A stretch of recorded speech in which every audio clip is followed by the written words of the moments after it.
Built this city on rock and roll. Built this city. We built this city on rock and roll.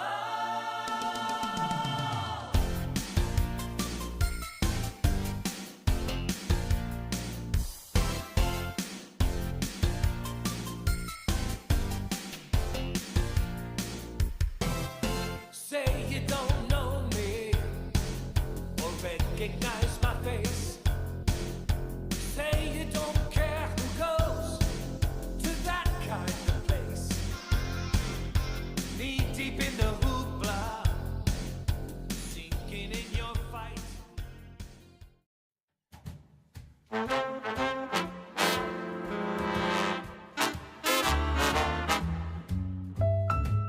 Fly me to the moon, let me play among the stars. Good afternoon, good evening, and perhaps even good morning. And welcome to Lost Theorem, where we're going to explore the waves of change as they shape our collective shoreline. Using some specific examples, we'll dive into the evolution of units of measure and our quest for a common and finite denominator. We'll discuss a few coins, a dash of history, and in the end, perhaps understand the allure of Bitcoin. Thanks for joining me as we swim into the breakers and discover perhaps why 1 equaling 1 is a revolutionary tool with global reach. Let's begin with a trip down memory lane. I've got with me a 1964 Kennedy half dollar, a beautiful and rather shiny thing. A 1950 Washington quarter, again, gorgeous, makes a little different sound when you clink them together. And finally a 1942 wheat penny. You'll see a few of these if you look around.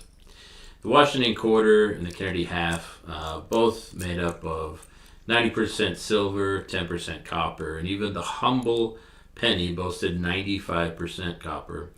They all served as a form of an old-fashioned proof-of-work system because these precious metals were not only scarce, but they weren't exactly lying around on the surface. They required effort, tools, and even capital to extract them, and yet they were never finite. Fast forward to today, and the intrinsic value of these coins represent multiples of their face value. But why? As the century rolled on, we saw a shift. The metals, once the backbone of our coin, gave way to less noble substitutes, nickel and zinc. A sign of the time? Perhaps. A result of economic and political chess? Definitely. And maybe, just maybe, a touch of greed. And so we entered the era of the money printer go brrr. A time when quarters and pennies like these became less about the metal and more about the promise. A shift to what I like to call the proof of stakeholder. But this isn't just an American tale. Let's cast our net a bit wider and take a look to our neighbors in the South, in Mexico. In the grip of the 80s and 90s, they faced a currency that was more roller coaster than stable ride. I remember needing a whole stack of these pesos just to snag a poncho for a hunting trip. The government solution at the time, the Nuevo Peso. A bold move to slash 3 zeros off their currency to rebuild trust. A long and winding road followed with more ups and downs than a telenovela. Political drama, economic twists, and global market shenanigans played their part. What did we learn from it? Trust in fiat is as fragile as a house of cards in a hurricane, and sometimes those in power have hands that are, let's say, less than steady. Speaking of trust, let's talk about something a bit more colorful, heck, even fun. Mardi Gras tokens from the 80s. These festive little numbers, valuable only in the throes of Mardi Gras, are a quirky yet spot-on metaphor for modern fiat money. It's all about perceived value. People doing the cha-cha on the streets for these tokens. That's commitment to belief right there. It reminds us that money, in essence, is a shared dream, a collective nod to worth. But as the wise Satoshi pointed out, trust is a hefty ingredient in that recipe. And where there's trust, there should always be a sprinkle of verification. And now we pivot to a different unit of measure, time.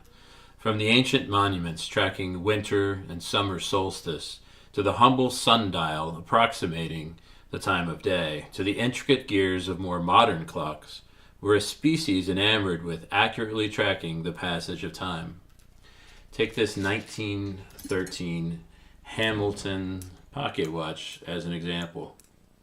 It was my grandfather's. And let's pause for just a moment and marvel at the technology that exists within in order to carry time with you wherever you may go. My grandfather used this very pocket watch to orchestrate trains with the precision of a maestro. Fast forward to today.